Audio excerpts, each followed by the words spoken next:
Instagrammers, and hey, my Facebook people. Hi, my family. How are you all doing today? Today, I am on again. Let me back up, and I forget to do this for whatever reason when I'm not coming on for business. But let me back up a little bit. I am Terri Evans, your financial coach. So today, let me fix this. Okay. So I'm gonna have to squeeze in because we're on Instagram too, and for whatever reason it doesn't want to show the both of us. But anyway, so today I am doing still the 10 days of Terri, and what the 10 days of Terri is. So December 10th is my birthday, and I have decided that what I want to do is to do 10 days of me. So you all can get to know me, not necessarily the financial coach, but the lady, the woman, the mother, the wife, the friend, the sister, the student, the co-worker, the whatever. I'm sorry. My daughter decided right in the middle of me talking that she wanted to get some ice and just disrupted everything. Yes, she did, but that's all right. You can get water, but not ice. Okay. But back to what I was saying. I wanted to come on so you all can get to know Terri, the everything besides the financial coach. I want you all to know who I am besides just being a financial coach. And so I've done Terri the Believer, and thank you for all the love. I've done Terri the Believer, and I did yesterday Terri the Mother. So today we're doing Terri the Wife. And so as y'all can see, my husband, Pastor Ernest Evans, is sitting beside me, something that he doesn't do often, not on Facebook anyway, or Instagram, but he has graciously decided to come on and talk about me as his wife. And so we're going to pray about what is about to be said today. But anyway, so let me allow him to introduce himself. I guess I've already introduced him, but you can. You have. Oh, okay. Well, he said I already introduced him. Ernest Evans. This is my husband. He's my pastor. My love, my best friend, my lover, my everything. Okay. So of course God's first, him second. So we want to go ahead and get started. Let's see what everybody's saying. Let's see. Hey, Holly. He wanted to start fussing because I had already introduced him, Kalanda. Yeah. Okay. And so, we have quite a few people that's come up on Instagram. How you all doing? Okay. Everybody. So we're going to start by telling you our story. And so, first of all, if we met, it was kind of different. We had a different type of relationship when we got together. Are you praying? Are you looking down? I can't tell. Your eyes are closed. Yeah, I'm fine. Okay. Okay. So there was a different type of relationship that we had when we got together. And so I'm gonna let him talk about the first time he saw me, because he told me a story about when he first saw me. And of course, y'all, just a heads up, I was good and pregnant the first time he saw me, but him and the Lord had this relationship, and so he knew some things that I didn't know. But I'm gonna let him talk about how it was when he first saw me. Go ahead. Well, good evening, everyone.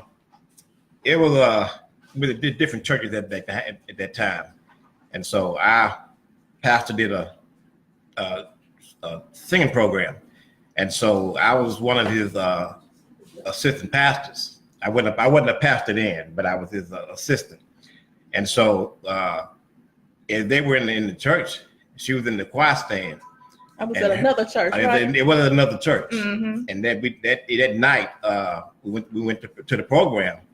I saw her and Miss Lakita, one of her friends, and they were in the choir stand. And so when the Lord spoke to me, he said we were almost getting ready to leave the program. They were the last song, and then I looked up in the choir stand, and she had this big long green coat. I think they coat away a long time ago, and she was pregnant. And so the Lord said, "This is your wife." At that time, I came out of a bad relationship, and so I had been at the church about 2 years, really, coming out of drugs and alcohol, and really just getting myself together and allowing God to really just deal with me. And so at that time, I laughed. I was on my own. It reminded me back when Abraham told the Lord that Sarah was going to be pregnant, and she kind of snipped. And well, I did that too, because I'm looking at this woman in the choir, and she's pregnant, and you telling me this is going to be my wife. I said, okay. And so I let it go. But then a couple of days later, she ended up at the church one evening, her and Miss Lakita. And so we were doing something at the church that night. I don't remember what it was. But they came in the church, and I was down the hall. And as I looked, I said, "Oh, Lord." I said, and her and Miss Lakita both, and my oldest daughter, she was what, about 2 years old? She was a year old. She was about a year old, yeah. And she came down the hallway, and it was almost kind of startling me, because when something like that happens, the Lord speak to you, and then parts of it begin to come together, but then it kind of startled me. So I left it alone, and I went to the just kept on by my business, and so eventually they ended up at the church where I was. Mm-hmm. And so for a minute, they were in the choir stand. Then she ended up being the first lady, the financial secretary. Mm-hmm. Okay, so let me back up. I want you all to hear something. So what he said was, back in the day, I was at another church and singing in the choir, and I was pregnant. And actually, at that time, I was still married. I was separated from my first husband. So those that didn't know, this is my second marriage. But I was separated from my first husband, and I was directing a choir then. And I must have gotten back in the choir stand or something. But why I had on a coat while I was singing in the choir, God only knows. I don't either. but anyway. I guess God told him from first sight that I was his wife. And when he told me the story, I said, "You have to be out of your mind, because you know what? There's nowhere in this world I can be your wife, because I'm married to another man." So I know God didn't tell you that. But God, he did his thing. So anyway, because me and my first husband divorced. But anyway, going on in this non-relationship, because we did not have a relationship. No. We actually could not stand one another. Yeah. She thought she was smarter than I was. And so I had to put it in check a lot of times. Because I had to come to her because I was one of the main men at the church. So I had to do the thing at the church. I had the supplies. I had to grass and keep the vehicles, service. And so I always had to go to her to get finances. And so that was a problem right there, because then she always wanted to question me, what you need this for? So I said, what's the problem? That's what we need gas in the truck. But it seemed like she always had an issue with me for some reason. I don't know. I didn't have an issue with him, y'all. I just want y'all to know. I didn't have an issue with him. I was doing my job, right? So, yeah, he came and asked for some money, but I was doing my job. And needless to say, when I say we could not get along at all, we could not get along at all, because he always felt like I thought I was smarter than him and this and that. And I always thought, well, this man got a problem because he got an attitude, and his favorite word is no. And he always got something negative to say. And so, when I say he was something else, y'all, he's still something else. But back then, he was something else. But anyway, so going right on along. And so anybody that knows us from back then, I wish some of the people that were going to church with us back then could get on this broadcast, because they would tell you we argued from the time we saw each other until we went home in the evening. That's just how bad it was. We because we worked for the church, we was at the church 7 days a week. And the worst part about it, her and Miss Lakita, because both of us was really homeless. Because she was staying with Miss Lakita and I was staying with my sister. I had just came out of drugs and all this crazy stuff out in the world. And so God was really just washing me and cleansing me of all this foolishness to make sure that I wouldn't go back. And so we ended up getting a duplex. And so they stayed the next door to my sister. And so they would always come next door because my sister all loved to cook. Yeah. And so we always end up in the same house cooking. And so there would always be some kind of fussing going on because she seemed like she wanted to be my husband then. Your wife. My wife then. No, I didn't. I don't know what's wrong with her. I knew I was looking good and everything. No, he wasn't, y'all. Let me tell y'all the story. Keita is on now. Let me tell y'all the story. Tell the truth, Miss Keita now. Okay, he said he used to look. Let me tell you. When I say God put us together, it wasn't nothing but the Lord, because we had this conversation that what is your type? Who is your type? Who would you prefer? What type of person would you prefer? So I was in love with the dark skin. You had to be at least 6 foot tall, chocolate man, just beautiful black man, right? No good too. So Ernest now was this skinny, and when I say skinny, y'all, I wish I could show y'all a picture of him right now. I was fine. He was like bone skinny, and I didn't like no skinny man. I didn't like no fat man either, but I didn't like no skinny man. And then he wasn't dark enough. And then on top of that, he wasn't tall enough. I was like, Lord, what are you doing? This is not what I want. This is not what I was desiring. And then he had the nerve to say, well, you know what? My type, the person I desire, this is the person he desired, was a dark-skinned, skinny, athletic person. Yeah. Number one, I'm not dark-skinned. Number two, I ain't never been skinny. And number three, I probably can run from here to the corner and pass out. Let you know just how much athleticism I had. Well, so I am driving and listening to y'all. I had to click on this. I had to stop sign cracking up. I'm sorry, Keita. I'm sorry. I'm glad you joined. And Sydney, family. We got family and friends on here today to tell the truth about this relationship, y'all. It wasn't nothing nice. Well, Sydney was a baby. He don't know, but Keita, it wasn't nice. And because when going back to him talking about how fine he was, y'all, he wasn't fine. He wasn't fine. It was God that put us together. The Lord put together. He was just trimming me down. That's all he was trimmed.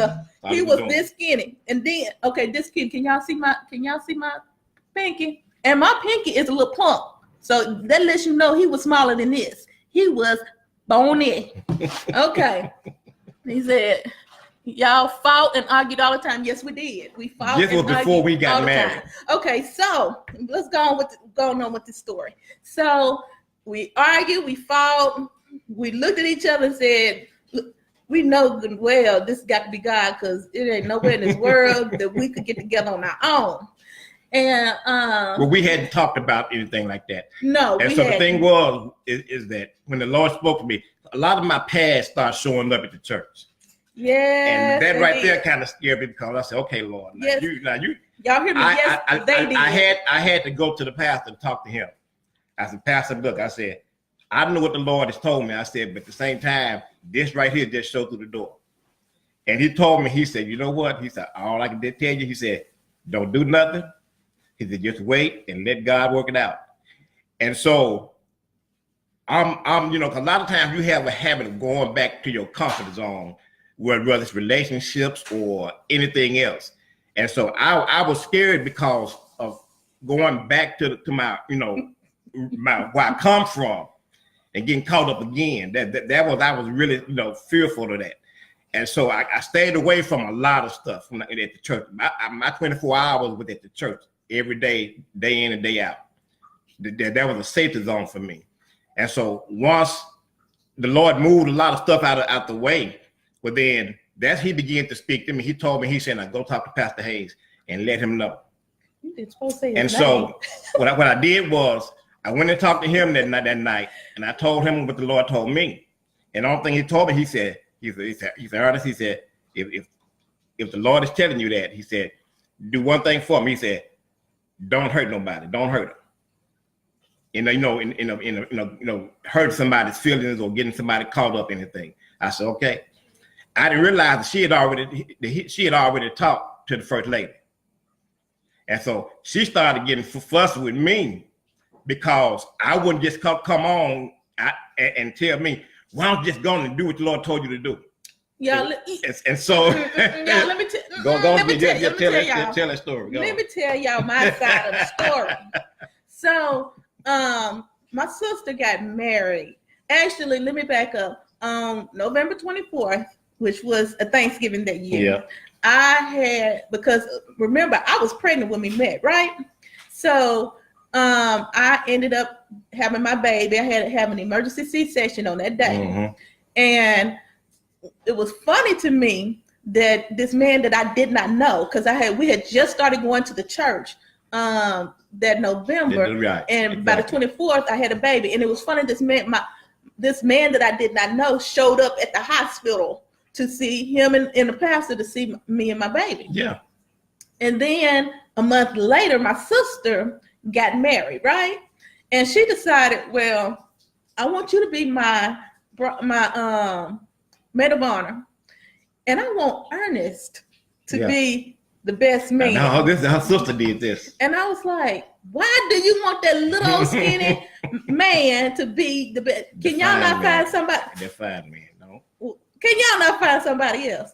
Anyway, they didn't find nobody else. And my sister was like, y'all look so cute together. I was like, you a cute lie. We don't look cute together. But anyway, going on and on. And so, yes, we did move in next to me and my best friend, Miss Akita. We moved in next door to him and his sister, mm-hmm. and her son. And so we had many opportunities to fight, but we had many opportunities to eat because his sister was always cooking. Mm-hmm. And we had gotten to the point where we both knew that God was calling us together, but we were fighting it. Yeah. And that's really what it was. And when he said his past was showing up at the church, y'all, let me get close. All these women started coming to the church. Where these women come from? Okay, anyway.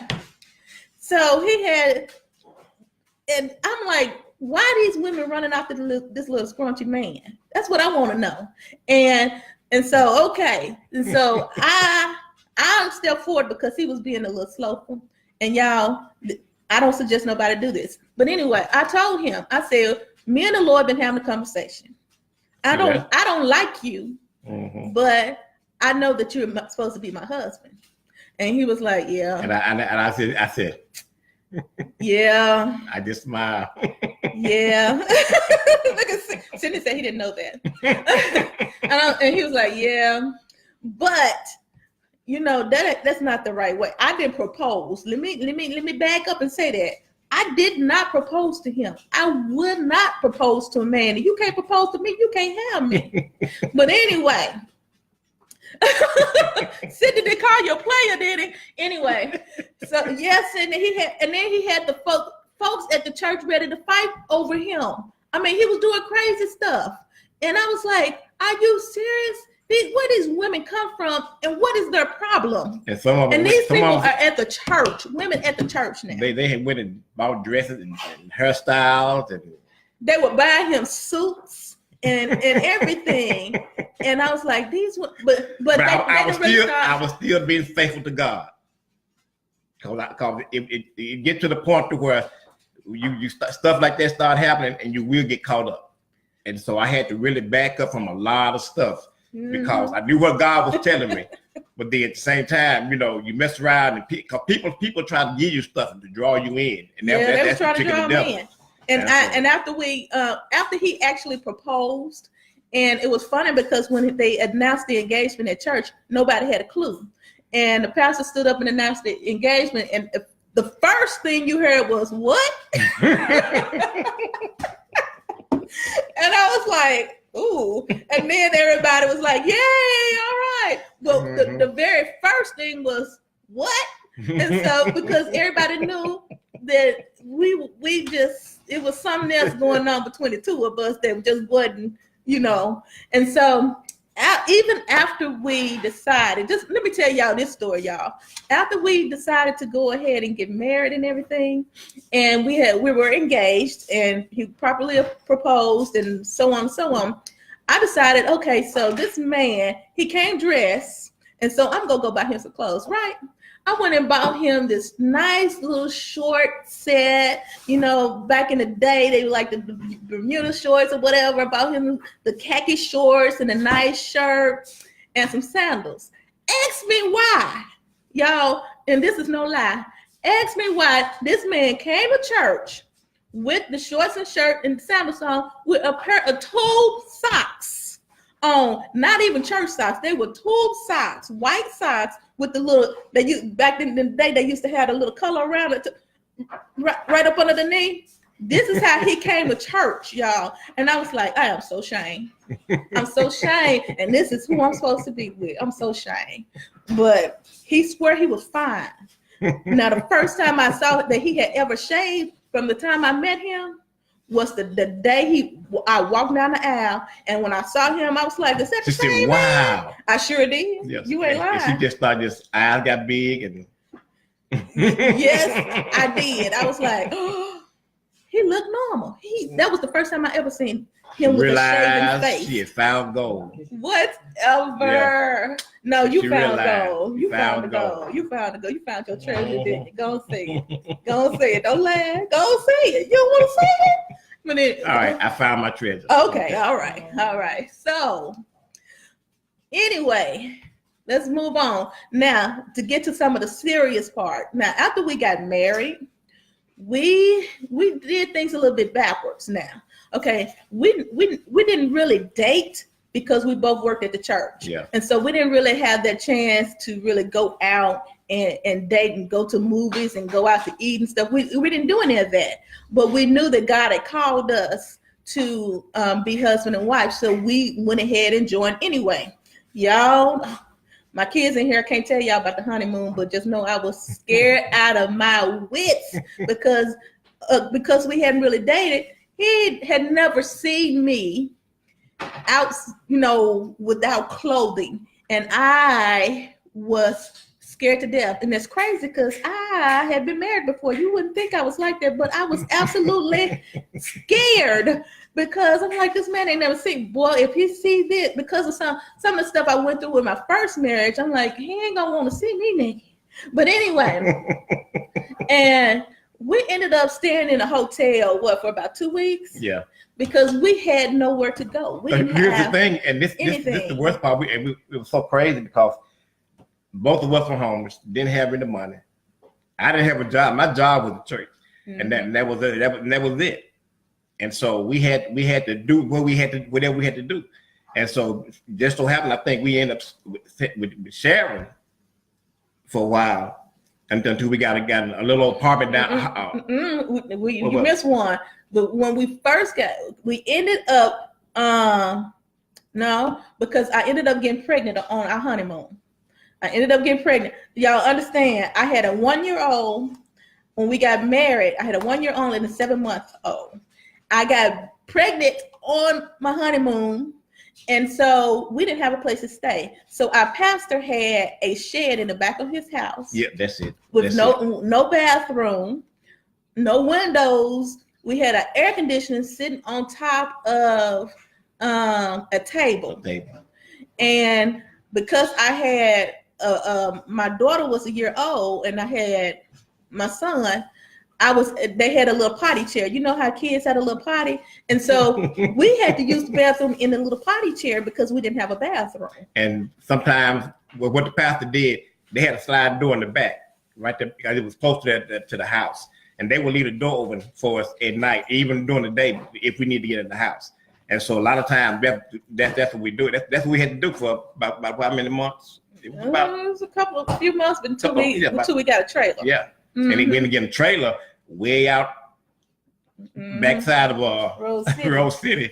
Yeah. and by the time we got that, somebody kicked in the door and they broke into our trailer and stole our stuff.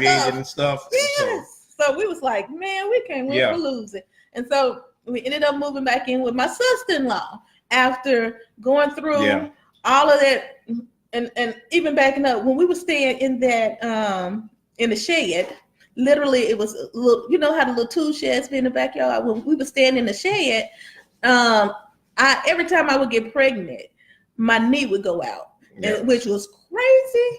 And so I was on crutches trying to use the little baby potty. And when I say it was crazy. And we had to use the church's van, which means that she had to step up into the van. And so we had the church, we had a big long 15-passenger van for the church. And so, I mean, it was almost like God himself was sitting back laughing. Why'd you do us like that? You could have done better than this right here, you know. And so, but we had to just go for it. And I can imagine my parents were probably like, "What the world has my child done? Why is she married to somebody and neither one of them have?" Ain't got I'm gonna tell you what the old folks used to say. Yeah, that pot. The pot to piss in. That's what they would say. Neither one of us had, or one of the poor throw it out of. That's what they would say. And we didn't have it, and so we went through a whole lot at the beginning of our marriage, and then I mean things start to come together, and then we moved into the youth home, and we had issues we had there because we were that's when we were taking in children. And I remember taking in one child that we had. Now I had already had, I think at the time I was pregnant with Victoria, so I had 3. And I was pregnant with my 4th, and because we love kids, so we were willing to like foster kids, problem kids, and you know things that were going on. And we kept the baby. What was the name? Her name was Jordan. And her mother was burned severely in a house fire. Yeah. And her father ended up, because he didn't know what to do with her because she was literally like a couple of weeks old. Yeah. And so we took the baby in and we took care of her and everything.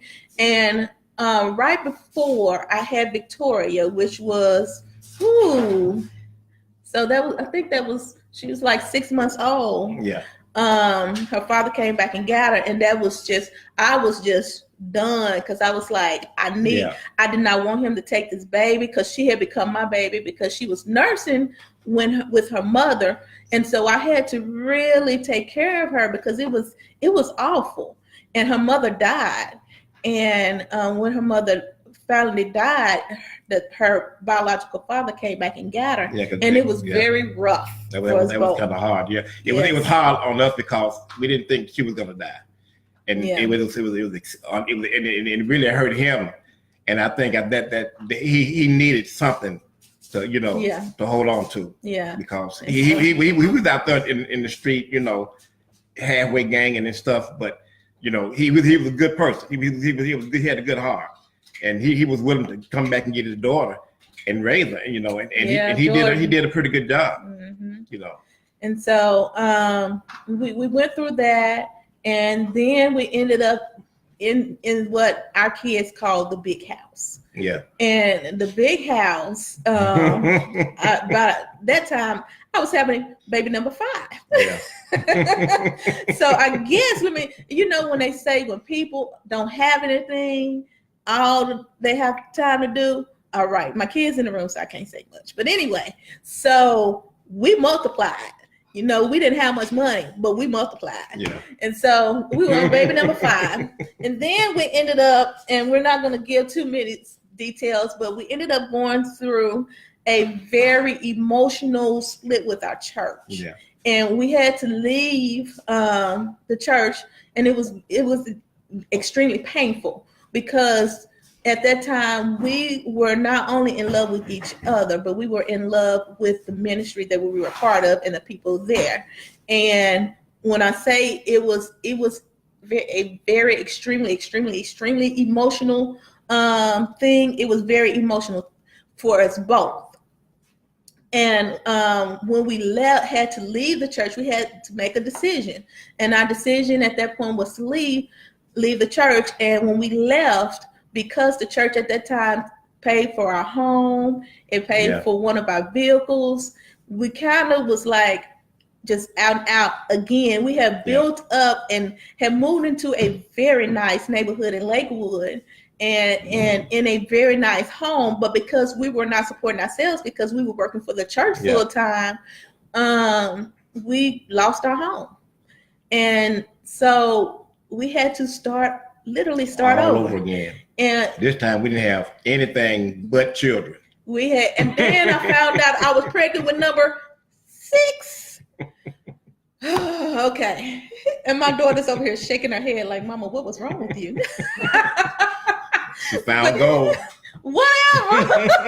No, you found gold. You found your treasure, just like you said earlier.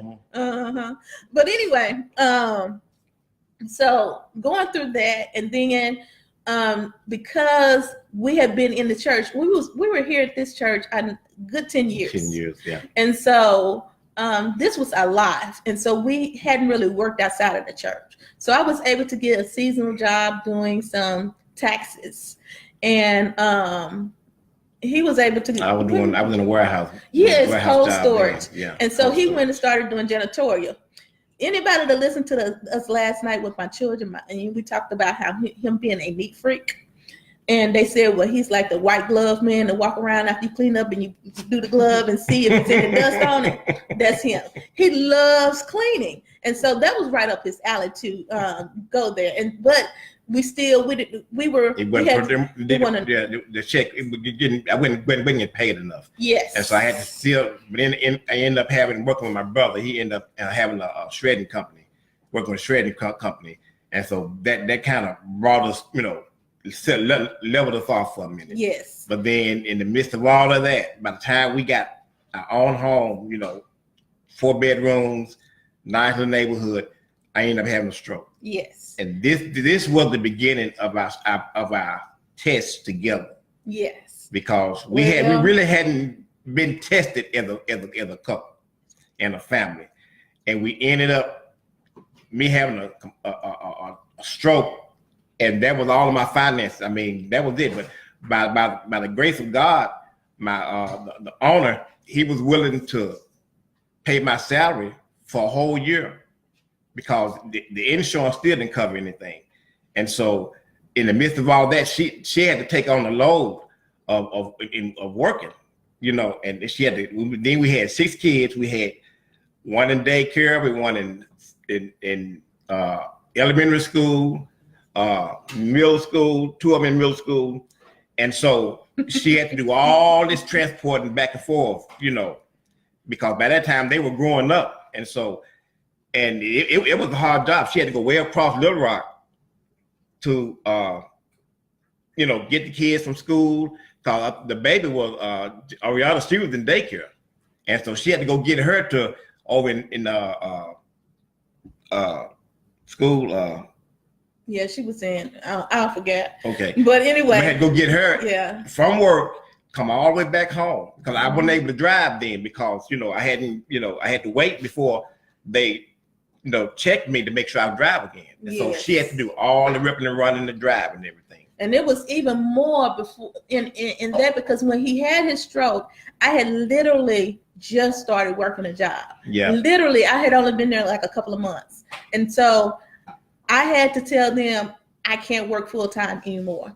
And I'm like, okay, God, you got to do something, because I can't work full time, because my husband just had a massive stroke. Literally, he had a massive stroke, and he had to go through speech therapy. He had to go through occupational therapy. He had to go through physical therapy. Yeah. And And at the beginning of it, he didn't even know who I was. He didn't know who any of his family was. And so it was a very, very emotional, strenuous time.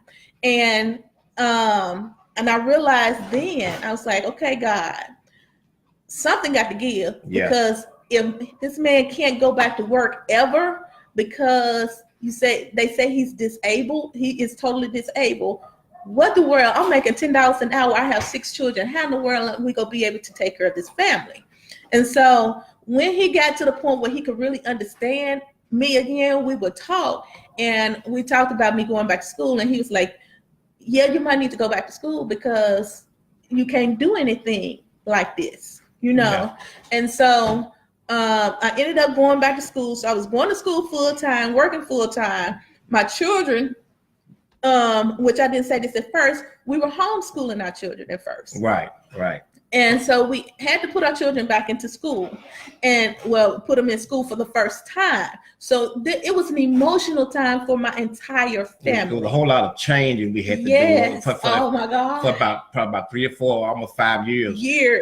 And it was just because I was still having seizures. Yes. Because we had to dealing with different doctors, trying to figure out my medicine and all this, and I had to go back and forth to different doctors, and and she had to do all of this. And so when we talked about going back, in my mind was, if I don't make it through this stroke, then she got to be to the point to where she can be able to take care of the kids. And that's why we started talking about her going back to school. And so she went through it and made a decision, So by me being at home, and they checked me for be able to drive again. So that took the load off of her then. So I had to do all the driving. By that time, my kids was growing up and being teenagers. And so I had to go through 3 or 4 different schools during the day. And so I told her, I said, I tell you what, because I know about, taking care of home and all this. And so we literally switched roles almost. And so, but she had to come home from work and she had to go to school. And so to do all, to make sure that my family was taken care of, that I was willing to sacrifice, okay, I'll do what I got to do. Because to make sure that she had, if anything happened to me, she had some kind of degree, some kind of foundation that she's able to take care of the family. And so, and then she made it through with one, and first degree, and she said, "This is so tiresome. I almost want to go back to the other one." I told her, I said, "If you want to go, you go now." I said, because anytime you start something, and you got to keep on going if you want to finish, because it's hard to stop in the midst of something and then try to start all over again, especially school. And so she decided to go for her next degree. And why did I do that for? Because by that time, my kids was almost grown. Oh God. And so they were working. So they were still in school. I had 3 of them at work, which means I had to drive almost 24 hours a day, almost back and forth from school to work, from school to work, school to work. And then I had to come home. During that time, I had to wash everybody's clothes. Oh Lord. Then I had to clean the house. Then I had to turn around. I had to cook dinner. All this stuff right there. So he did all of this for me. They ought to give me a degree. You men don't be jealous of y'all wives because they got degrees. Because I'm telling you, I did it. He did, and I said this. I started talking about this last night when I say I have the most wonderful husband, because y'all women hear me. He did allow me to go back to school, and I went and got not 1 degree but 2. 2. I went to work full time, and I have really my career has really taken off because of it. I've done real well career wise because of what he has allowed me to do. And so he also took literally everything that has to do with home off my shoulders. He said, "You go do what you need to do. Let me take care of home." When he got to the point where he could, when I say I don't wash clothes, and my kids talk about me because they say, "Mama, when the last time you washed a dish?" I don't wash dishes. I have 6 dishwashers. That's why I didn't wash dishes. But anyway, I didn't have to clean anything. Only thing, like even right now, that I would even be responsible for is my closet, my room, my bathroom, but the rest of the house, I mean, I don't have to do. And I have never been the domestic type anyway, so it did not matter to me when he said, okay, let me do this. I was like, honey, take it, and you can run with it. You like doing this stuff, do it. And I was able to go to work and still now go to work, and he knows I got this business. He has been very supportive with my business. He's been there for me to let me be me, and he does him. When I say he is the best husband, when I hear people say it ain't no good man left in this world, oh, y'all lying, because I know it's one sitting right here beside me called Ernest Evan. He is a good one. Sydney, what you say? You said, I admire my uncle. I have learned a lot from him. Yes, he's a good man, and we've raised 6 beautiful children, and nobody can, and I know this is supposed to be about me, about being a good wife, but I couldn't be the wife that I am without having the husband that I have. He's been the husband, he's been the father, he's been the taxi cab, he's been the cook. During the week, I don't cook. He cooks 5 days a week. He lets me handle the weekends, especially Sundays, especially because my kids like big meals on Sundays. So I do the everybody come home to mama's house because mama cooking the big meals, and she's gonna bake the cakes and this and stuff. And so I do that on the Sundays. But he 5 days a week, I can't remember last time I washed my own clothes. He washed my clothes, even my work clothes. He's like, okay, because you don't wash your work clothes all the time. He's like, well, just when you get ready, let me know, and he'll have them hung up for me so they can dry right. And this, when I say he is the epitome of the perfect husband, he is one of. Now we argue. And he said we argue because of my mouth, because I do have an attitude. Yes, I do. And my mouth can go a little fast. And I have girls that have really brought that to my attention because they have the same mouths. Mm-hmm. And we ain't gonna talk about his. He got a mouth too, so we can go back and forth. But anyway, but the both of us enjoyed arguing. And so we almost wasn't mad when we argued. We just argued just because we wanted to get on each other's nerves, just to do it because we like to argue. Okay, so yeah, I admit it. I like to argue. I've gotten better, and I should have been on a debate team. I probably could have been a very good debater. I probably could have. My daughter just said I should have went into politics. But anyway, I have gotten better. But when it's all said and done, I don't take lightly the man that I have that I get to stand beside. And I pray that he says that I'm as good of a wife as he is a husband, because he has taken very good care of me. My sister tells me all the time, Terri, you are so spoiled. And you know what? I sure am, and I enjoy every bit of it. But she said, but at the same time, he is very kept, because I'll buy cars for him, I buy trucks for him, I buy whatever he wants, because it is all about him. All right, you brothers, you can't do that unless you do what I do. So Miss Vaughn said, she said, I'm so glad to hear your story. I keep it real. I didn't like y'all for a while, but I always loved you and yours. But this, where we at right now, in buying our own home, it took sacrifice. It wasn't, everything wasn't perfect, but we have 6 children, and they got their attitudes, and so I'm old school, and so they don't like it when I raise my voice, because the law is the law in this house.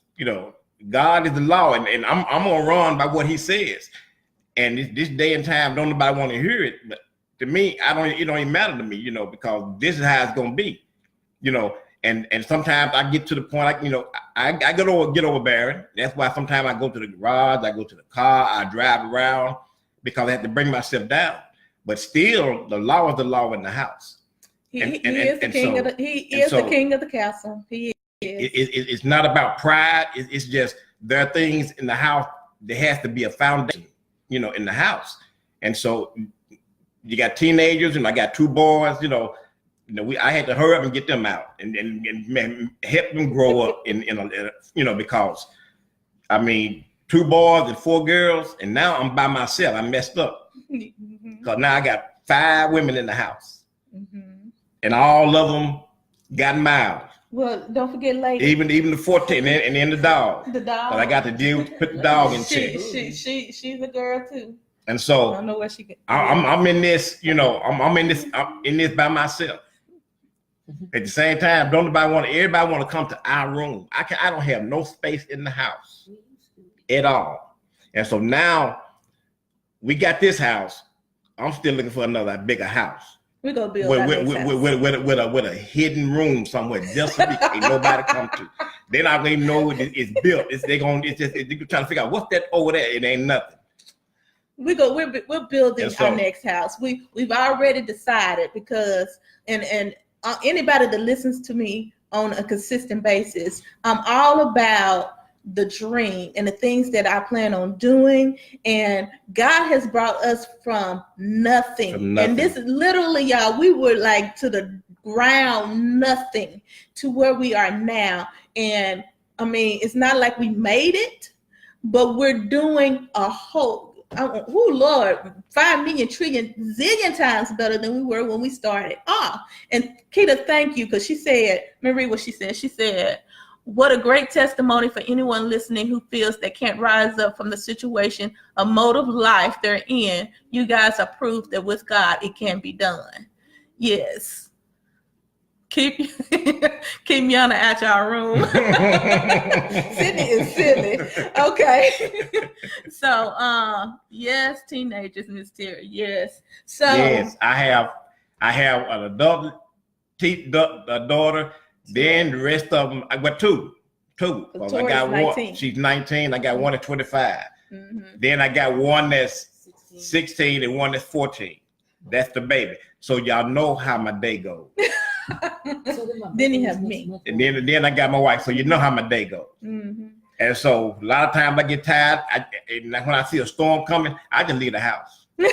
They're trying to figure out where daddy going. I ain't gonna tell nobody where I'm going. I just leave. He stays in the room a lot. But back to what I was saying is that we plan on, and I've said this, I want a neighborhood. I don't want to just buy just anything. I want to buy land, and I want to build a neighborhood where my family can be, and I know they're close by and taken care of. I want to build homes, to rent out. I want rental property. I want all this stuff. I want an apartment complex. I want the whole neighborhood, y'all. And you keep watching, you're going to see some things happen. You're going to be like, Terri wasn't lying. She is on a mission. We, the Evans, we are on a mission, and y'all going to see something. God did not put us together for nothing.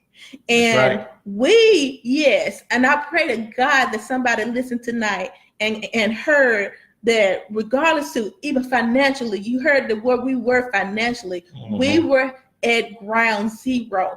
Financially. And we made it through being homeless. We made it through not having cars, not having a home. We moving our 6 kids into a 3-bedroom apartment. We staying in somebody's shed in the back of the house without a bathroom, with an air conditioner unit sitting on the table, to moving into we lived in a a mobile home, and it been broken into, and then for a minute we had to move in with my sister, and she had 4 kids, and I had 6 and married, and so it was like 500 of us in a home for a minute, and then we moved into a house. When I say we have gone through the fire, and we didn't even talk about my cancer. We talked about his.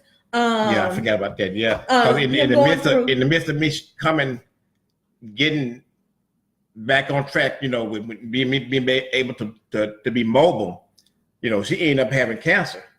And so that scared me more than anything, because, both of us don't need to be, locked down. And so she literally we had to actually take the kids out of the house for a season, because she had cancer. Because I had to go through radiation. And nobody could be around. I had to go in isolation. So nobody was in the house, but her and I had to move in one of the kids' rooms. and to, you know, and he to wasn't make supposed sure- to be there because of the radiation therapy. No one was supposed to be in the same house with me, but she couldn't do everything by herself. So he stayed home anyway and cooked for me. And he would slide the food in the room because he couldn't. He was not supposed to be anywhere near me. So he would slide the food in the room to me, and then I would have to close the door real fast. Yeah. But he even then he was taking care of me. And so again, I said this is supposed to be how good of a wife I am. I still say I'm a good wife because I take care of my I don't worry about nothing. I take good care of my honey because he takes good care of me. And we're grateful for the relationship that we have now, and we're grateful even for all the things that we've been, all the stories that you all have heard. You all only heard some of them. Yeah. We've had, and Ms. Akita says she was a witness to a whole lot of this. Ms. Vaughn, she's on here. Yeah, she Ms. was Vaughn. a witness to some. I mean, people saw what we went through, and they see where we are now, which is a testimony to how good of a God that we serve. And the thing is, you all of us need to understand when God says something, He's promising something. I'm gonna tell you, God, if we just stand still and just do the simple things and let God do the rest, because we didn't try to force anything. One thing I did when we started a ministry for a while, and I had to be willing to humble myself down and let that ministry go so that God can do the rest. Because a lot of times we can try to do things and we get big headed, don't realize we're getting prideful, and we try to do things before God says it. And so we literally had to let the ministry go so that God can get us where he needs to go. Because trying to do things, trying to force some things in our lives, it causes a big problem with God. Because what God is going to do, He's going to stop. He's going to sit down and say, okay, I'm going to let you do it your own. Mm-hmm. And so we had to let it go. And so no sooner than we were willing to let the ministry go, the enemy kept on. He's always going to try to knock on your door. Yes. It don't matter what you go through. You just got to know he's already defeated. He just a cat just running across the fence, trying to scare you. That's all he's doing. He's already been defeated. Yes. And so we had to grab a hold of what the Word of God says. What she wanted and what I've always wanted, a steady home. I've never had a steady home. We've all, my wife, my sisters and brothers, then we always had to move around a lot. And one thing I wanted was a stable home. Till I come home and there's food on the table, that the lights are on and there's a wash and a dryer. I had to wash clothes and wash some of my brothers and sisters' clothes in the tub to help them to get back and forth to school. We'd be ready for the next day. That's how I lived when I was coming up, and I never got a chance to get that. That's what I wanted. And when I got a chance to be married, this is my second marriage. And I refuse to let anybody to hinder what God has already given us. And God gave me an opportunity again to be married again. And I've taken everything I have and putting into it. And that's why I don't mind doing the things I do for my children. I don't mind doing the things I do for my wife. And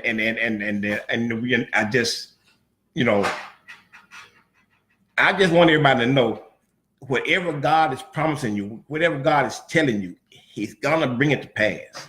And you just gotta put your faith and your trust and be still. Don't try to work nothing out on your own. Let God get in it. Let God get in there and do it all. He that's His job. That's His job. He wants His children to be well. He wants His children to be successful. But we got to let Him do what He want to do as a father. That's right.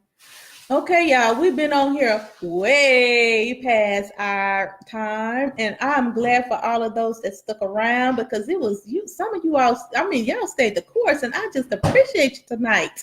But we're going to go ahead and get out here, and I just want you all to know that we love you all, and I thank you all, every last one of you that is listening, anyone that comes on later and watch, put replay in the comments. Let us know that you're watching. Let us know that you, even if you can't make it through the whole thing, you might have to watch one part and come back and watch another part later because it is long.